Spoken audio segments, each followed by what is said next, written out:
नमस्कार साथियों, आप सब कैसे हैं। उम्मीद करते हैं आप सब अच्छे होइएगा।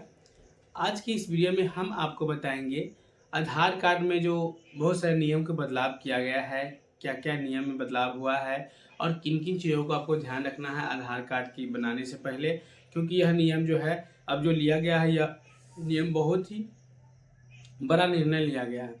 इसलिए जो भी हमारे समाज के लोग हैं, आधार कार्ड के इन नियमों को अवश्य पता कर ले, इन नियमों को बारे में ज़रूर जानकारी ले ले, ताकि भविष्य में जो है उनके साथ जो इस तरह की घटना जो हो रही है आधार के लिए फर्जीवाड़ा उनके पास ना हो, और उनका जो date of birth limit cross होता है वो भी ना हो, उनका नाम को जो लिमिट क्रॉस होता है वो भी ना हो। ठीक है, इन सभी मुद्दे पे हम बात करेंगे, इन सभी बातों को हम बताएंगे आपको। ठीक है, बस आपको चैनल पर लास्ट तक बने रहना है, तभी आपको सब कुछ समझ में आएगा। ठीक है, जैसे कि मालूम है आपको, UIDAI भारत सरकार की जो UIDAI है, जो आधार की अथॉरिटी ऑफ इंडिया जो नियम लेती है, वह नियम सत्य और 100% सही रहता है। ठीक है, इस नियम में जो बदलाव किया गया है, इसमें बताया गया है जो भी आदमी आधार में अपनी जन्म तिथि को अगर सुधार करवाना चाहते हैं, उनको एक बार ही सब कुछ देना होगा।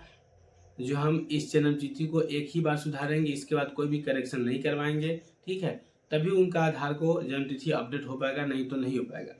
जो भी आदमी नाम के लिए परेशान है, जैसे कि नाम मान लीजिए नाम मेरा संजय है और मंजय करना है, तो उसके लिए भी आपको एक ही बार अलाउ देना होगा, दोबारा आपको अलाउ नहीं मिलेगा। क्योंकि अब बहुत सारे नियम में बदलाव किया गया है, क्योंकि इतना फर्जीवाड़ा हो रहा है आधार के पीछे, इसलिए UIDAI ने यह बहुत बड़ा एक्शन लिया है। अब बात आती है, नाम तो हो गया, डेट ऑफ बर्थ हो गया, नया बनाने में क्या बदलाव हुआ है। नया बनाने में बदलाव यही हुआ है, जो भी लोग हैं और 0 से 5 साल तक के आधार बच्चे के नहीं बनवाए हैं तो कृपया बनवा लीजिएगा। क्योंकि आने वाला समय में जो है आपके बच्चे को अगर 5 साल हो जाता है और आप अगर आधार नहीं बनवाते हैं तो बनना मुश्किल है आने वाला समय में। इसलिए जो भी लोग 0 से 5 साल का है वो आधार बनवा सकते हैं। ठीक है, अब बात आती है डॉक्यूमेंट में क्या क्या चीज़ों को बदलाव किया गया है, उसके बारे में हम बताएंगे। जैसे कि मान लीजिए अगर आप एड्रेस अपडेट करवाना चाहते हैं, तो उसमें आपको सबसे पहले जो है डोमिसाइल सर्टिफिकेट को रखा गया है, जिसे रेसिडेंस सर्टिफिकेट यानी कि आवासीय प्रमाण पत्र होना चाहिए। या तो आपका आवासीय प्रमाण पत्र सेंट्रल लेवल हो या बिहार स्टेट लेवल हो। ठीक है, यह आवासीय प्रमाण पत्र आपका अलाउ दिया जाएगा, एक्सेप्ट किया जाएगा। ठीक है, उसके बाद मनरेगा कार्ड अगर आपके पास है तो मनरेगा कार्ड को भी एक्सेप्ट दिया गया है, उसे भी अलाउ दिया गया है। उसके बाद आपके पास जहाँ भी आप रह रहे हैं वहाँ का आपका बैंक अकाउंट होना चाहिए, जिसमें आपका एड्रेस मेंशन होना चाहिए, उसे भी अलाउ दिया गया है। उसके बाद मान लीजिए आप किसी भी सरकारी जॉब में हैं और आपके पास ID कार्ड है तो उसे भी अलाउ दिया गया है। पैन कार्ड अगर आपके पास है तो पैन कार्ड के भी अब अलाउ दिया गया है। ठीक है, अब बात आती है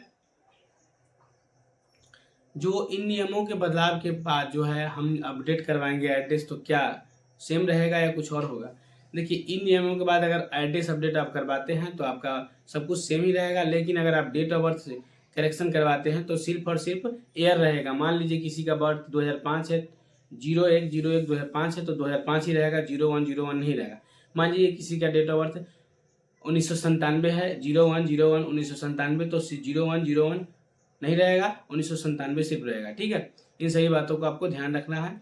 आधार कार्ड बनवाने से पहले और अपडेट कराने से पहले इन सभी चीज़ों को ध्यान आपको रखना है, नहीं तो आने वाला समय में जो है आपका आधार दोबारा करेक्शन नहीं किया जाएगा। साथ ही मैं आशा करता हूँ, उम्मीद करता हूँ हमने जो जानकारी आपको बताया, यह जानकारी अगर आपको अच्छा लगा होगा तो हमारे चैनल पर पहली बार आया है तो चैनल को सब्सक्राइब कर लीजिएगा, अपने दोस्तों अपने साथियों में भी शेयर कर दीजिएगा, ताकि कोई भी इन्फॉर्मेशन या अपडेट आए तो उसकी जानकारी जो है सबसे पहले आप तक पहुँचे।